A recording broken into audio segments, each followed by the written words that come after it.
Ever since I was a young girl in Germany, I wanted to go to Tibet.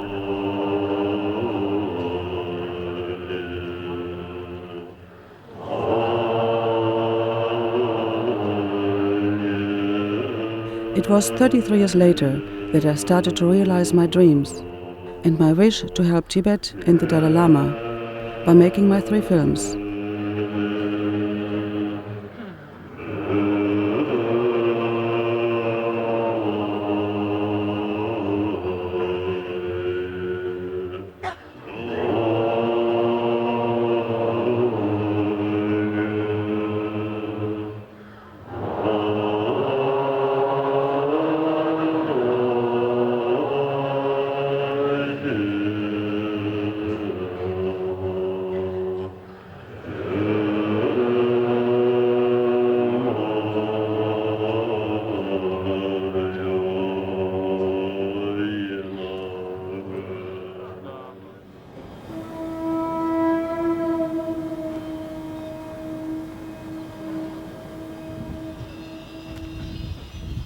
Sacred mountains have the energy to transform the deepest part of a person's being.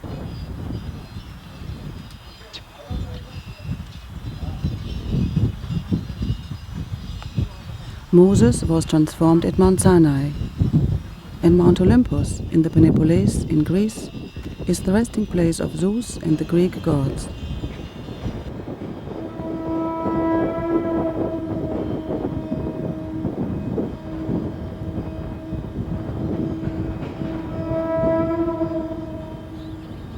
Mount Kailash in Tibet is the mystical vortex for the devotees of Buddha.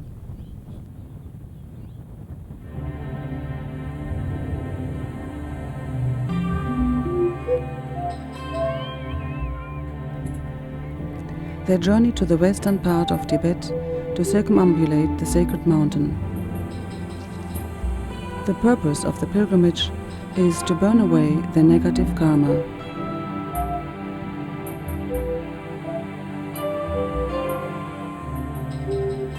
The energy there is believed to be so concentrated that it can force a person's karma to ripen very quickly, in some cases even causing death.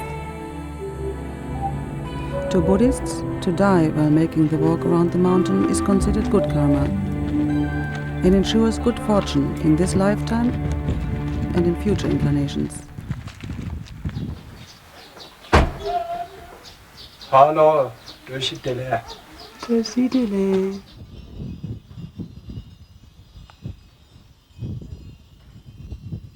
Throughout the centuries, great Buddhist masters have handed down sacred teachings from Mount Kailash.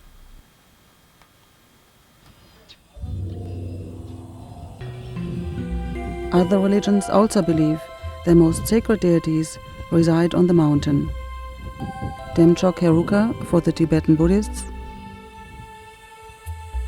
Lord Shiva for Hindus, and Allah for the Muslims. Today's masters still perform miracles there.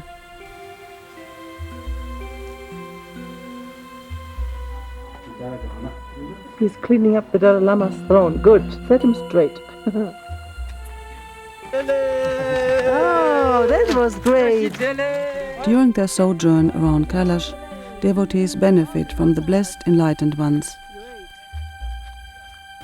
Mount Kailash is the pilgrimage of a lifetime. Next 2 hours coming and the Dalai will here. Desidele. Desidele. Omani Patmyong.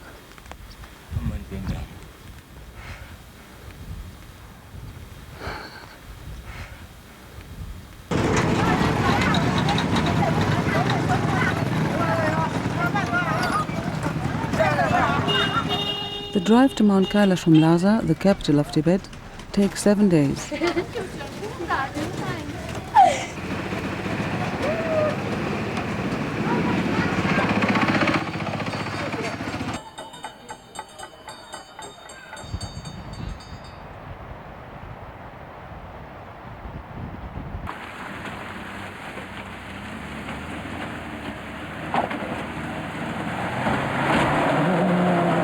The view from the car can be disheartening. There are destroyed villages and families starving, living amid ruins.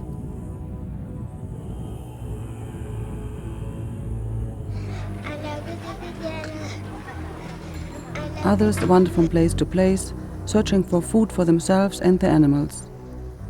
They wear tattered rags that carry the dust of many years. There is no hygiene.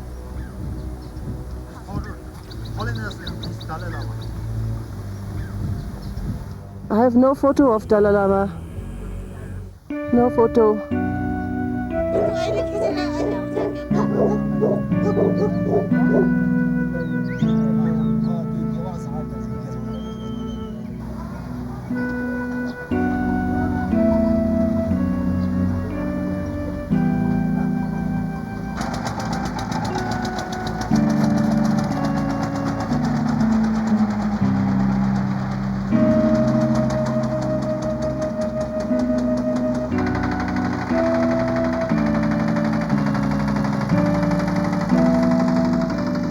The complete takeover by the Chinese in the Cultural Revolution of 1959 seems to have obliterated the more prosperous Tibetan culture of the past.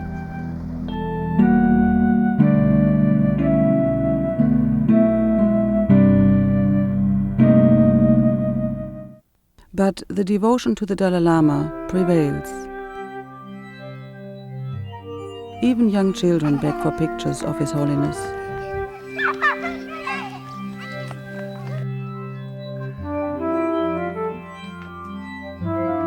No one cares that the cost of such a possession could mean imprisonment or death.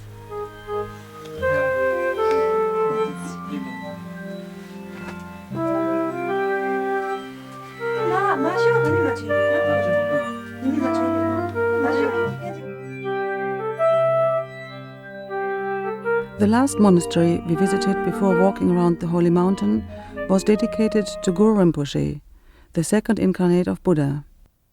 It was in the 7th century that he spent many years in meditation in the caves around Mount Kailash. Today, a single monk takes care of this place that has been rebuilt by a few devotees.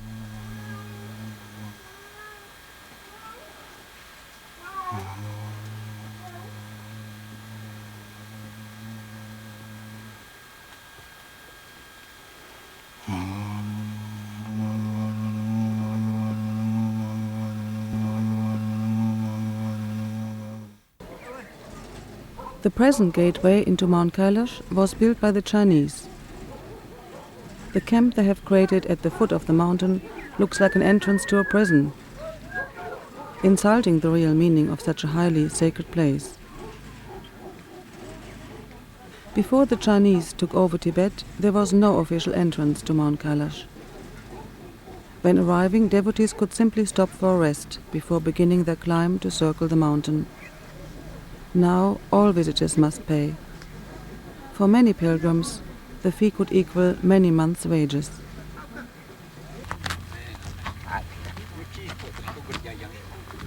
But this hardship does not stop them from coming.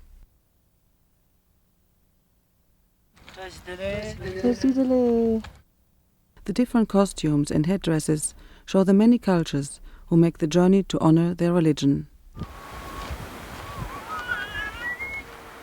Tibetans can make the holy walk around Kailash in one day. They are used to the high altitude. But for Westerners it is difficult to breathe, and a few steps can take many minutes. Even then, a short rest will be needed. For us, the journey will take 3 days. On the first day, one is focused on the rugged terrain, laborious steps and difficult breathing. Rarely you will even get a glimpse of the peak of Mount Kailash on that day. The clouds are usually heavy. It is only the promise of seeing it that pushes a person on. But on our first day, the clouds break, and we see the beloved mountain peak, snow-capped and solitary, beckoning us to continue. Sensing the greatness of the mountain and filled with inspiration and determination, we press on. I'm reminded of an early attempt I made to walk around the mountain. I started, but never completed the journey, because the lack of oxygen was more than my body could tolerate.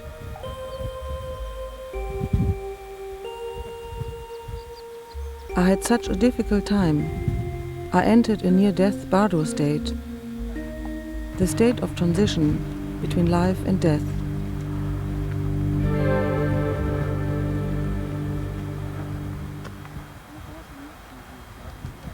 During this mystical experience, I was shown my past, present and future lives.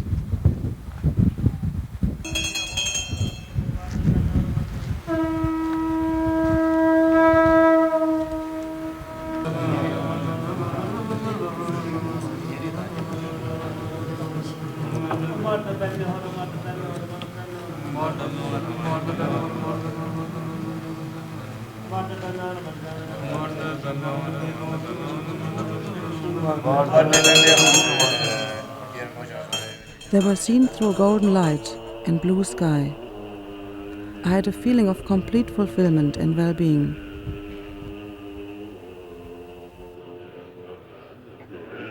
In that state, I was told I still had much to learn, and I must return to this world. This is not an uncommon experience while circumambulating the holy mountain. Many stories have been told of the tremendous changes in people's lives on this pilgrimage and thereafter. Now, 6 years later, I had returned to the mountain. My body was strong, and I knew this time I would complete the walk around.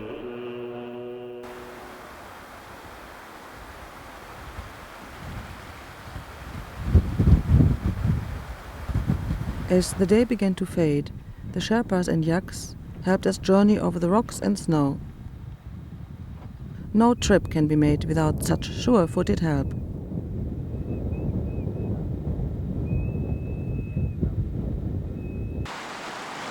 Our journey around the mountain continued through the day into the freezing night.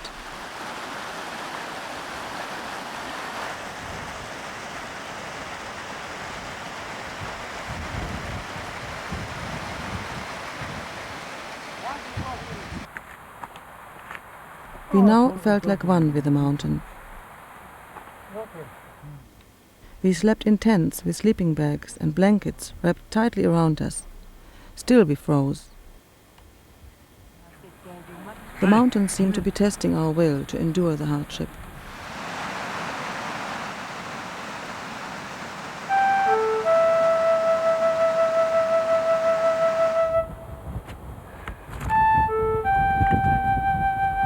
The spiraling walk up the mountain the second day brings up many feelings for the pilgrims. Often it is anger about why the journey must be so hard.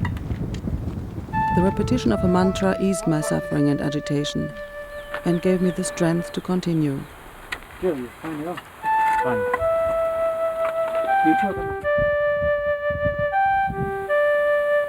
passed the bardo field, where people leave the clothing, hair and fingernails of their dead loved ones. They're helping them through the bardo state to their next birth.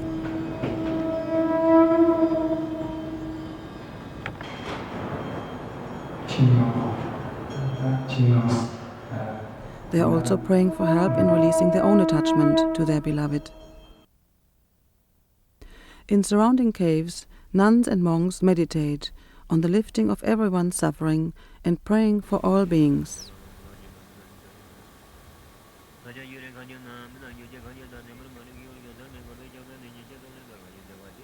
Slowly, rage turns to the sense that the mountain is like a loving mother, providing what is needed at any moment. We passed the caves of saints and yogis, of Guru Rinpoche, the second incarnate of Lord Buddha, and Milarepa, the great yogi.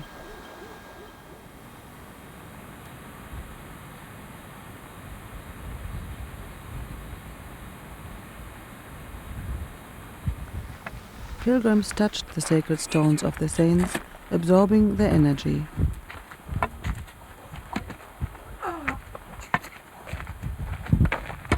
These rocks have imprints of hands and feet left by the great masters as a sign of their magical powers, proving their special attainment and their control of the elements.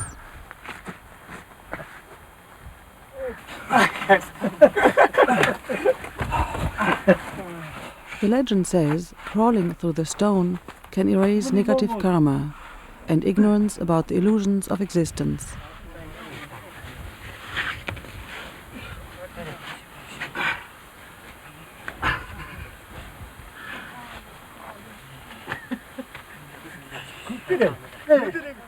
Perhaps, at least, some of our negative karma had been shed.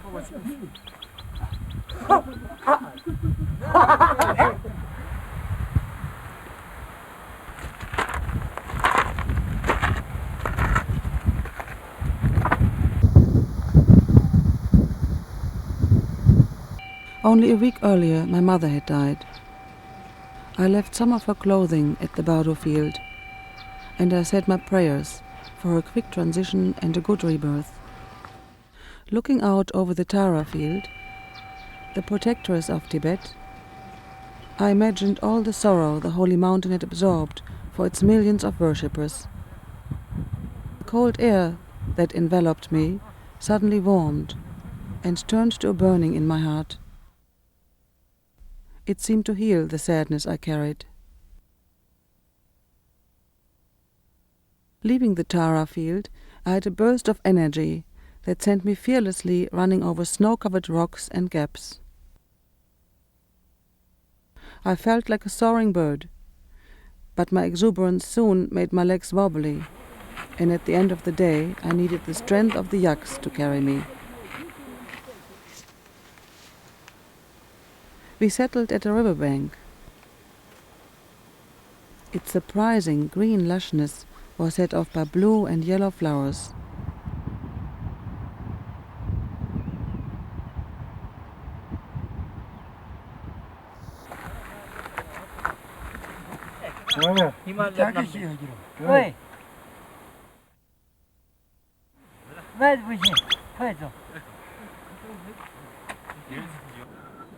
How many days does it take them to walk around Mount Kailash? 1 day. 1 day. Great. That night, the Sherpas cooked a modest but good meal.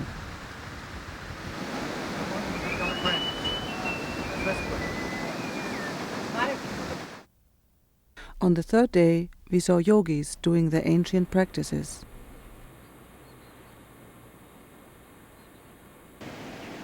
We shared food and talked with them through a sign language that gave us all a sense of unity.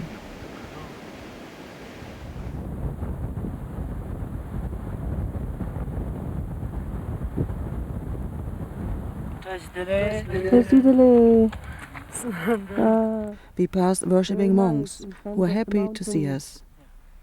Their joy deeply affected me.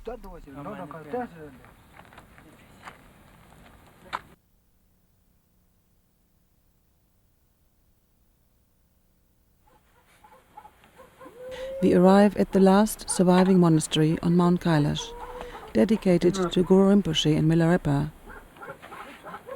where people would gather for a picnic and pay respect before leaving that sacred place and ending their pilgrimage.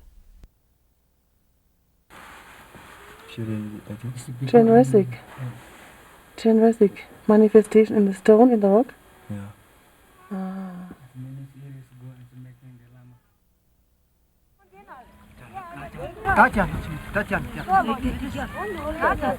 We were overcome with a great sense of devotion, realizing a deep inner change towards life and impermanence that will be with us always.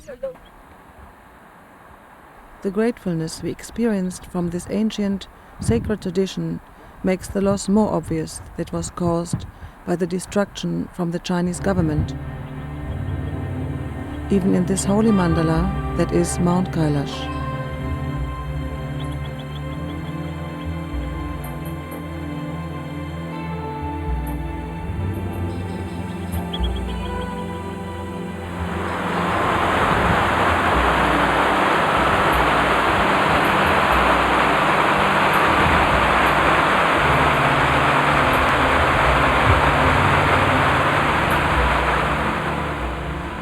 of the most powerful rivers that feed the water supply of Asia spring in Mount Kailash, now poisoned by the nuclear and industrial waste dumped into the source.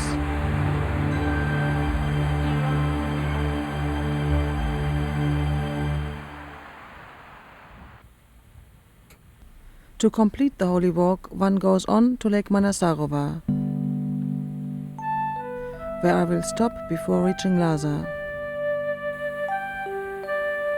One of the most restricted solitary nunneries is allowed to function on this mountaintop. Food is left for them to avoid any contact with the world, to stay in uninterrupted prayer, only supported by the village people.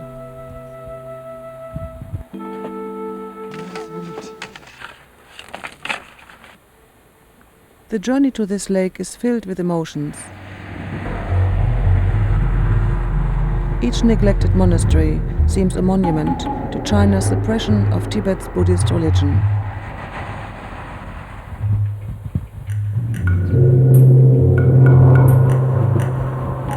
Despite this controversy, the monks' devotion to Buddha is unwavering. Even in this most dilapidated monastery at Lake Manasarovar, 1 or 2 monks remain.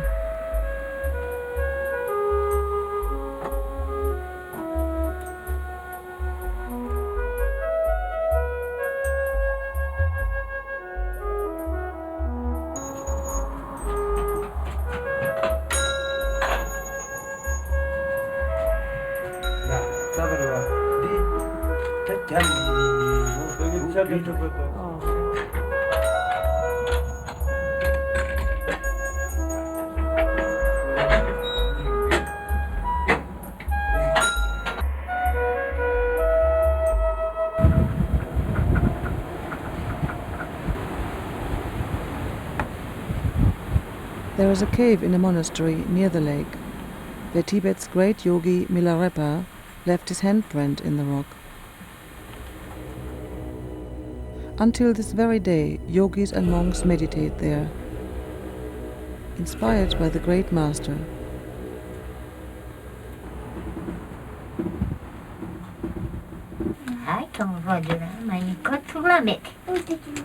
The people who live here have a strong, relaxed, peaceful nature and made us feel very welcome.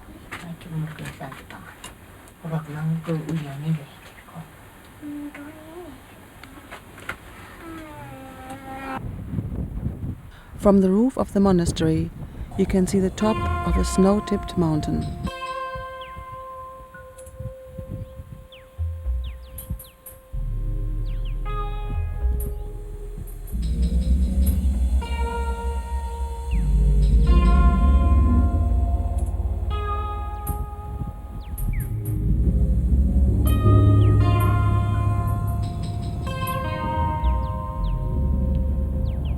It is covered in a golden haze.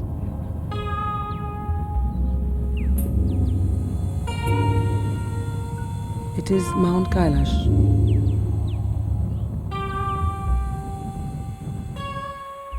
The power of the place makes one feel small and less important.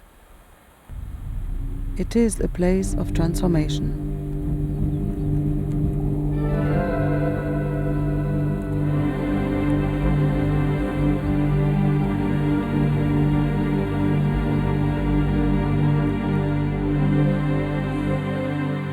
When I reached the lake, I stood in its waters up to my knees and cried tears of despair.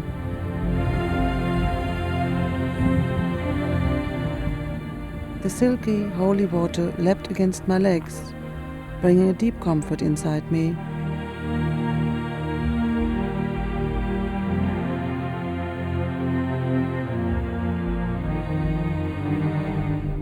Thousands of worshippers come here to wash and heal themselves.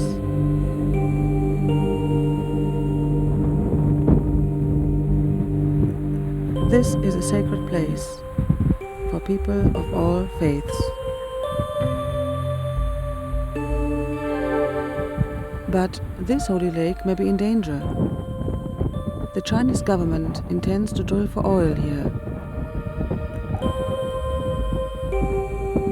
If this would happen, it would destroy the healing lake, disturbing the local gods that have protected the lake till this present day.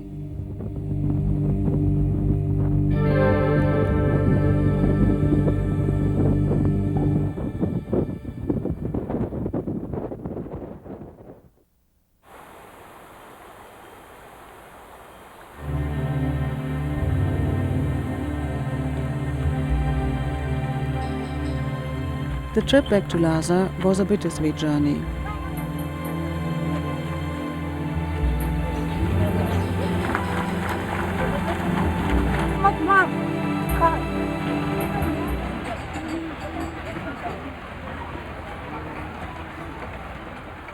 There are constant signs of the disappearance of this old culture.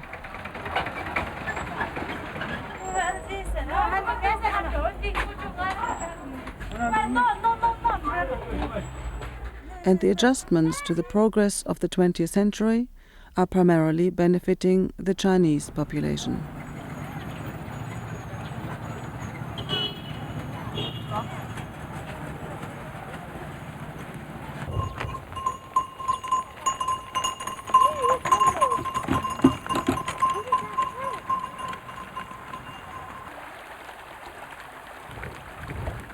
The monasteries we passed drew me, but Westerners are closely watched.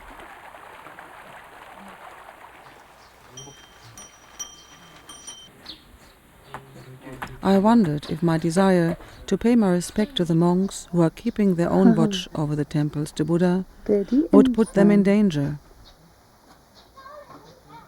Nice. I will say hello to Dalai Lama for you, okay? We visited Chalu Monastery, the monastery the Chinese government has chosen to give tourists permission to visit.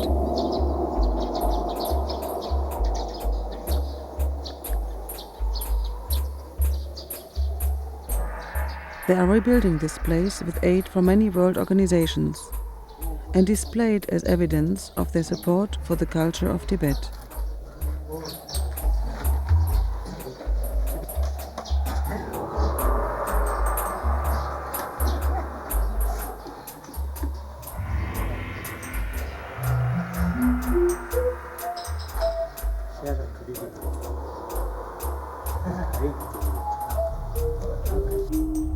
Chalu houses an important collection of historical mandalas and ancient murals that focus on certain transmissions and teachings of the Buddhist Tantra meditation rituals.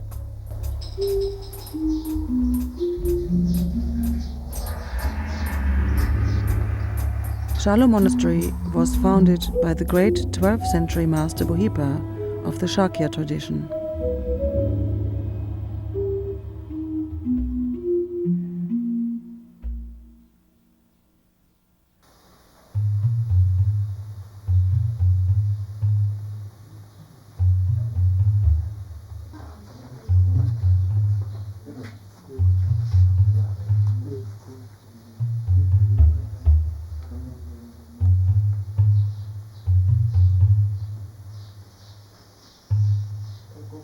But Chalu is the exception.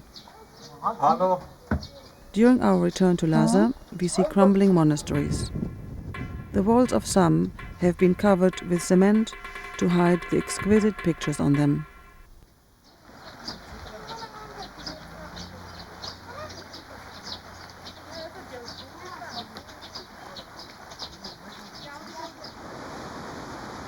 One of them is Tsopo, 60 miles north of Lhasa.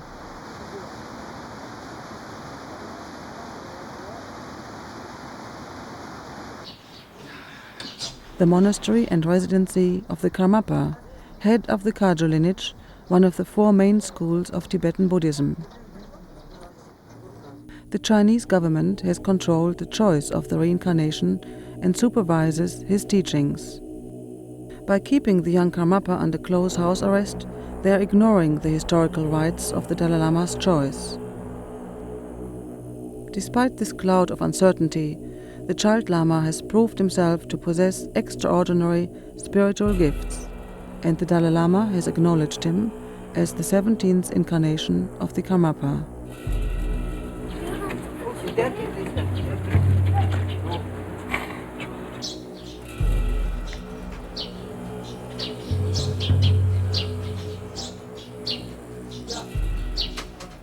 Leaving Tsopo, we hear of a legend of the river gods that dates back to the 11th century. In that time, the Karmapa was invited by the Chinese emperor as his guru teacher. Great fortunes in gold and jewels were given to the Karmapa by the emperor as a farewell gift. Using his magic powers, the Karmapa asked the Naga king of Tsopo, the giant serpent, to take the treasures through the waterways from China to Tibet.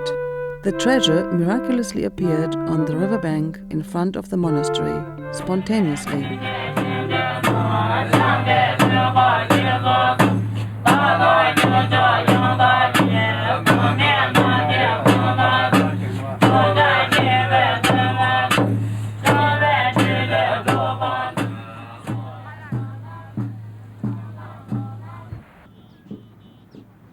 Despite the total control of lifestyle and ancient tradition, we see in the fields the local farmers and villagers gathered for a picnic, bringing their own food, and requesting the local lamas to do a fire ritual for their success in their choice for the best new village representative.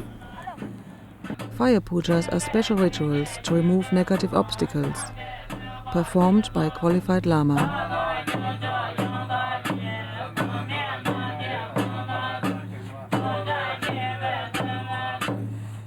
Depending on the request from the individual, the Lama will perform the appropriate ritual. Out of their spiritual tradition, this is a common way of prayer.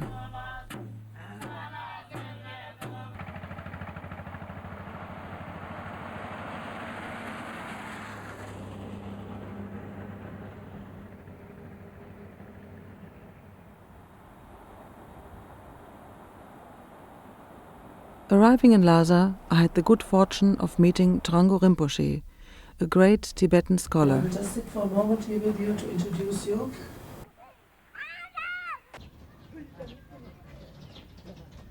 Trango Rinpoche, who now lives in his monastery in Nepal, was on his pilgrimage to his old monastery in Tibet to offer prayers to Guru Rinpoche.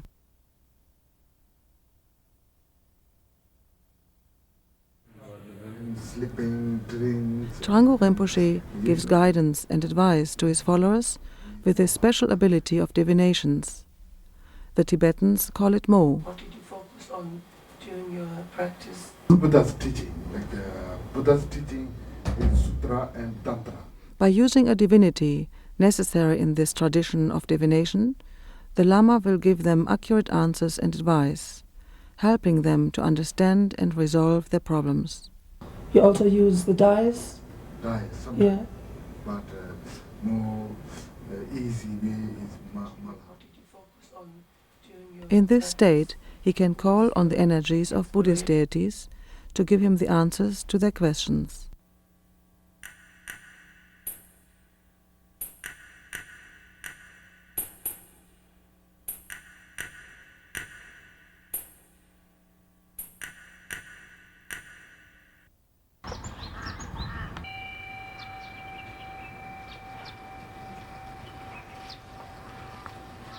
One travels to Tibet for many reasons.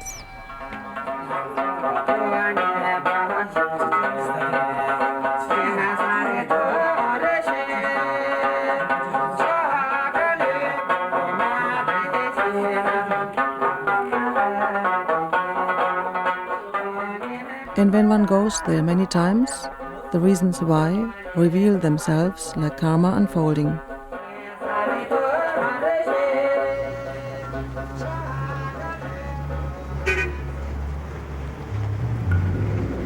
On this journey to Tibet, I am drawn to understand the Yogis and their magic.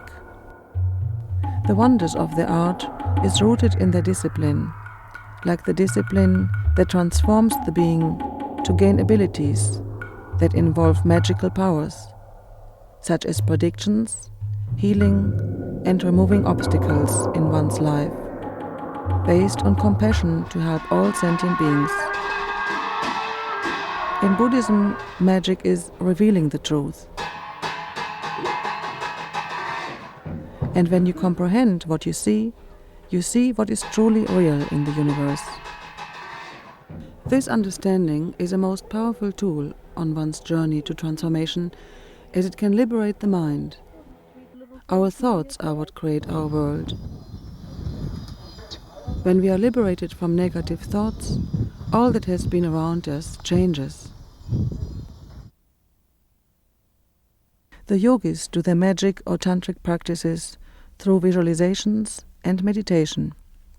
The meditation they manifest changes not only their surroundings, but goes far beyond, to other realms of existence, helping other beings.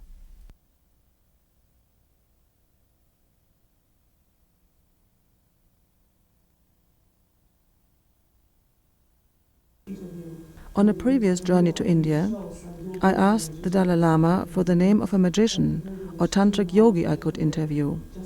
Did you meet some magician? Magician? Magician, right? Magician. Did you meet some? Not yet. You can give me an address. Cave number 13. Something. If you have ideas, I would love it. Anything you like me to put in there. 3 times he asked me if I really wanted to meet such a person. 3 times I said yes. With that, the Dalai Lama sent me with directions, an introduction, and a sealed letter to the Lama I would be destined to meet. 2 years ago, I sent him there and to receive some teaching, so he knows. He directed me to a most remote area of Tibet, Apa, in the district of Amdo. The Dalai Lama was once born into a farmer's family there. The man I was to meet was Lama Tesyu at the key monastery. The journey there is hard. You pass through an industrial area, Chengdu, where you can't see the sun or the moon because of pollution. On this part of the journey, I was quite unexpectedly told I could only visit this great Lama if accompanied by 2 Chinese police. So, for the next few days, one man dressed as a guard and another dressed as a driver went everywhere with me. Also, I was given only a 4-day permit for this part of the trip, meaning if I was to make my destination in the allotted time, each day's travel had to go well into the night. When time was taken to stop at a hotel, the conditions were filthy, and it was difficult for me to rest. I remember I often had to brush my teeth with Coca-Cola. But even with its hardships, the trip offered me chances to see rural areas and get glimpses of what is almost a lost Tibet.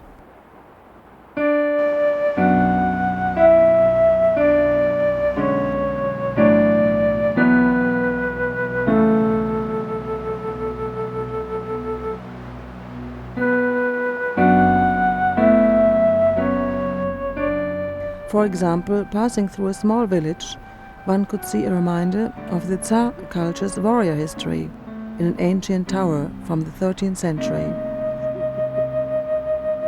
The Chinese government has declared religion the number 1 enemy of development, meaning that when one goes through larger towns, it is everywhere evident how this philosophy is eroding away the cultural core of Tibet.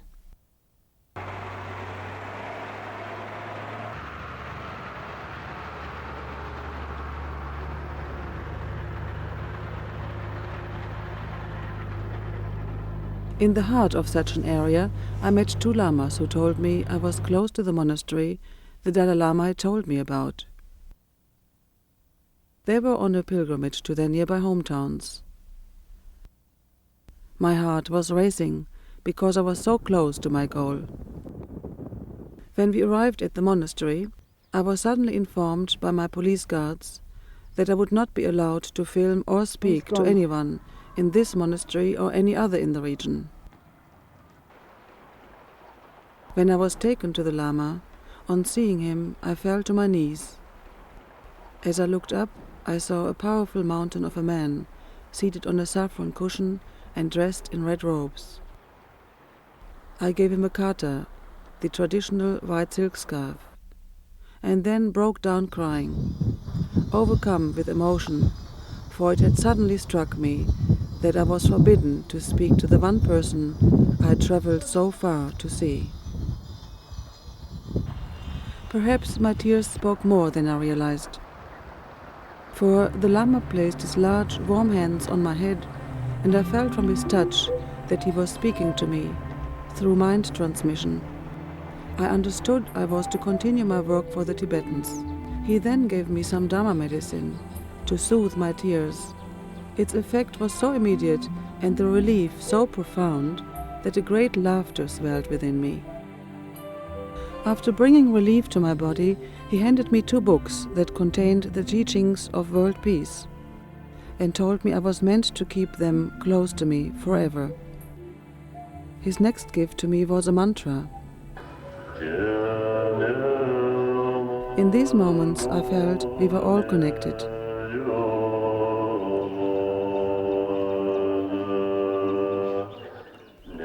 Clearly, even my Chinese guides were moved by all they were witnessing. And I do believe something shifted in them. For despite all the rules and regulations, the Lama and I were given some time alone.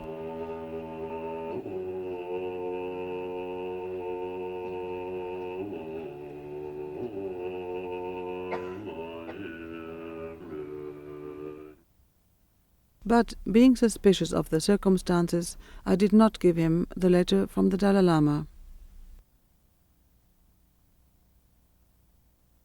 The lessons I was to take away were still unfolding.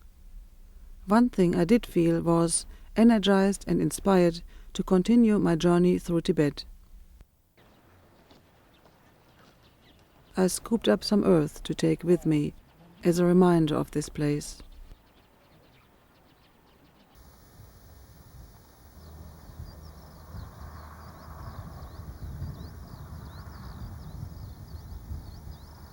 Our next destination was a Panchen Lama monastery in the district of Yunnan, known for its beautiful wild horses.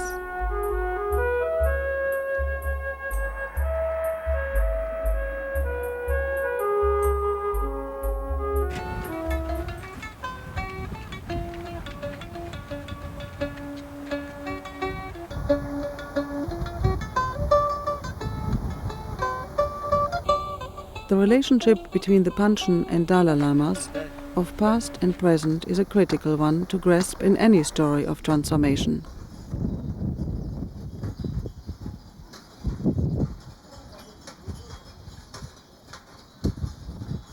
The 2 Lamas are indivisibly linked in that the role of one is to find and confirm the next incarnation of the other. In this way, the purity and lineage of the traditional Tibetan religion can be guarded and maintained.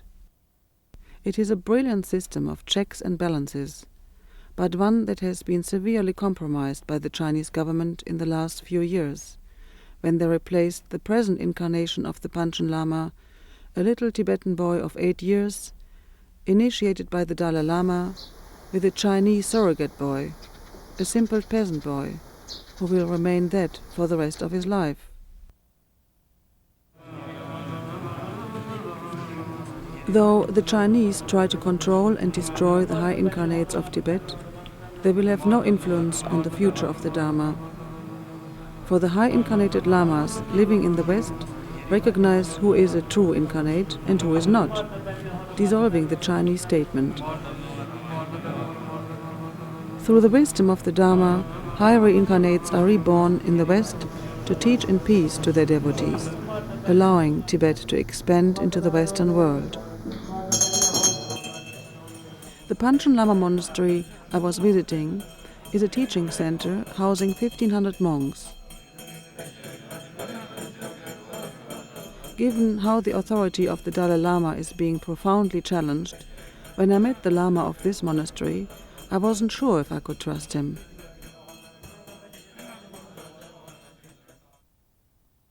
His blue eyes and hairless face did not look like my vision of a Tibetan monk. And just as the Chinese fear outsiders will bring information about the Dalai Lama back into Tibet, I was concerned there might be Chinese spies within this monastery listening to our meeting. There are many reports that government spies regularly disguise themselves as monks in order to infiltrate the monasteries. But soon his presence evaporated my fears. He told me news of the new incarnation of the Panchen Lama.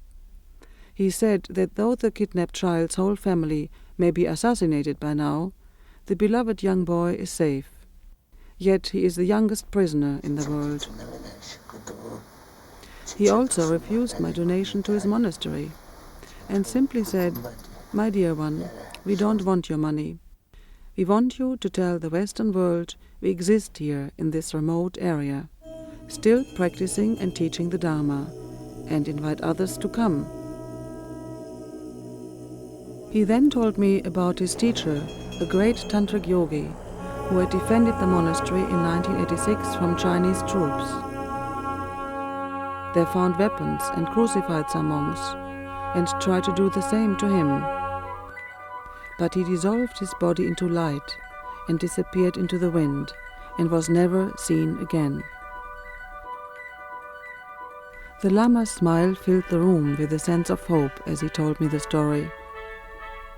Again, though my every move was watched by the Chinese guides, this meeting filled me with the hope that I could shed light in the West about the conditions the Tibetan monks have to endure to practice their Dharma.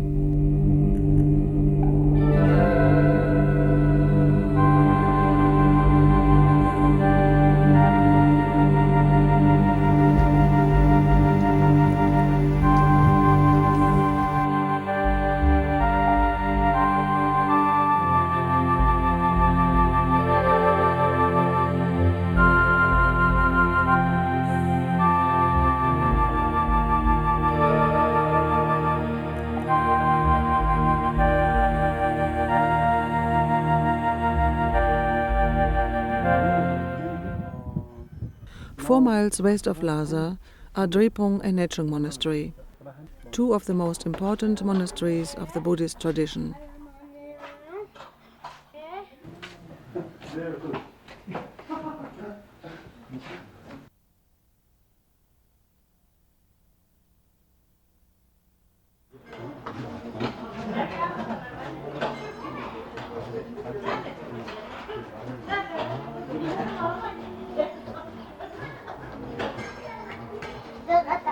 Once there were 7,000 monks in these monasteries. Today only 300 remain. Nechung Monastery is particularly notable as it was once the seat of Tibet's most important oracle, the Nechung Oracle.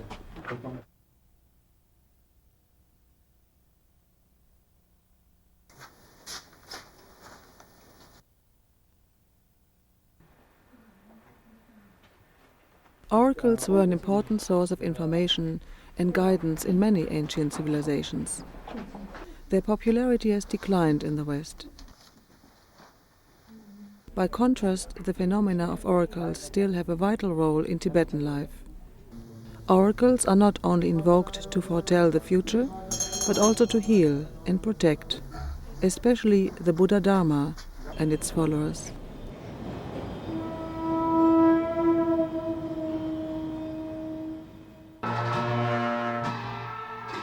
Oracles convey their wisdom by entering a medium's body and talking through him. The monk whose body is the vessel for the oracle lives to be of ready service to it. Once entered by the particular deity, the oracle then gives messages to all who need them, be they the Dalai Lama, a politician, or a lay practitioner. Historically and throughout many incarnations, the Nechung Oracle can be regarded as the Dalai Lama's advisor. In this regard, he holds a unique place in Tibet's own story of transformation. What is the name of the oracle? He is usually only questioned for guidance to the future of the Dharma and the political status of Tibet in relation to world issues. In 1947, 10 years before Mao Zedong's army seized Tibet, destroying 7,000 monasteries, killing countless monks and citizens, the Nechung oracle predicted the invasion. He said the only way Tibet could protect itself from such an occurrence happening was to stand together, undivided, and not distracted by petty differences between political and religious leaders. Perhaps it was Tibet's naive and egocentric belief that no one could invade their country that caused them to ignore the oracle's warning.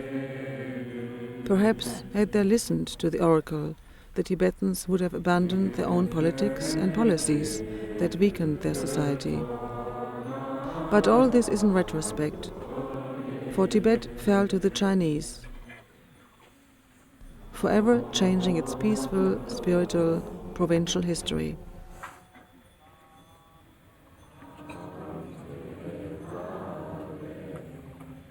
Despite the fact that the medium of the Nechung oracle fled Tibet in 1959 with the Dalai Lama and settled in Dharamsala, India, and although there is no longer a human vessel to receive the oracle in Nechung, it is still considered the oracle's spiritual home.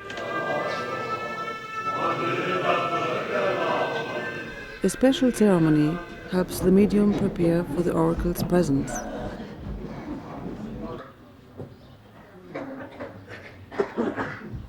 He must dress in a robe of precious stones and wear a 60-pound headdress.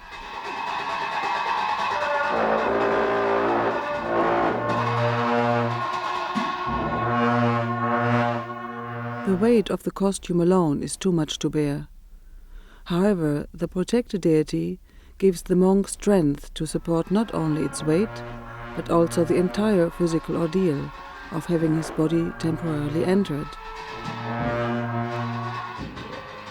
Death is also possible in trance because the costumes, the more elaborate costume, the helmet, for example, is very heavy and it has to be tight.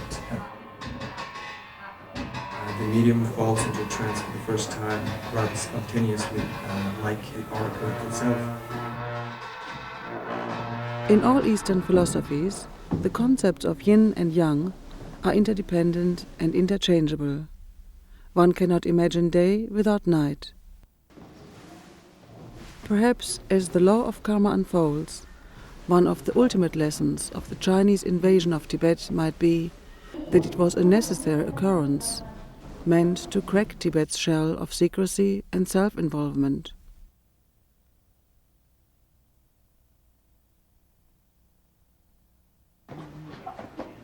I was moved by the outstanding devotion displayed when meeting a Tibetan on a mountainside or in a city.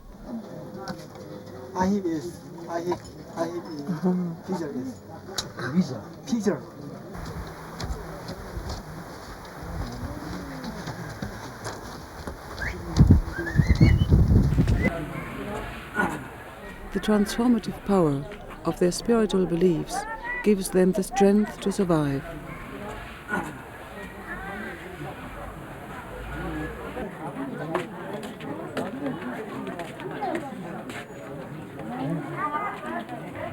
The responses to such harsh realities, praying with their beads,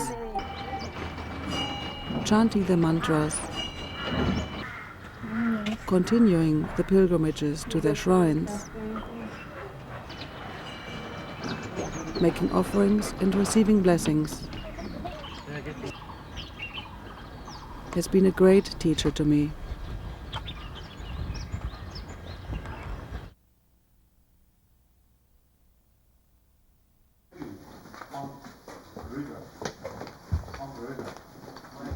Their devotion to the freeing of the mind is their strongest ally and the number one enemy to the Chinese government. It is what has allowed their practices to reach outside of themselves and communicate with the world in need of their teachings. Ironically, One of the greatest positive transformations to come out of the Chinese takeover of 1959 is the global flowering of the Buddha's teachings all over the world. This may not have happened had Tibet not suffered this devastation. The way of transformation through compassion could become the world's guiding teacher, reminding us of the Dalai Lama's belief, the ultimate truth. We are all one.